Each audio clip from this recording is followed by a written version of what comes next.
দেখানো হচ্ছে টুঙ্গিপাড়া গোপালগঞ্জের। বাদ রইল না রিমল ঝড়ে টুঙ্গিপাড়া উপজেলা তলিয়ে গেল গ্রামগা।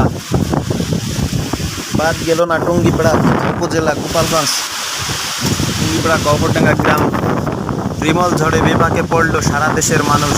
অবশেষে টুঙ্গিপাড়াও তলিয়ে গেল রিমল ঝড়ের আবহাওয়ায়। রিমল ঝড়ে ঢুকে গেল ঘরে ঘরে পানি। দেখানো হচ্ছে আপনাদের টুঙ্গিপাড়া গ্রামের অবস্থা। দেখেন ভাই, কত পানি তলিয়ে গেছে সারা ঘর বাড়ি মানুষের। পানির উচ্চতা দেখে মনে হচ্ছে এবার বন্যা হওয়ার আশঙ্কা বেশি রয়েছে। তলিয়ে যাচ্ছে আমাদের পুকুর, নালা, খাল, বিল। পার পেল না আমাদের কবরডাঙ্গাবাসী। দেখতে থাকেন আবহাওয়ার দৃশ্য। কেরমে রিমল ঝড়ের আবহাওয়া বেড়েই চলেছে। এটা থেকে কখন নিস্তার পাবে এর কোনো ঠিকানা মিলেন।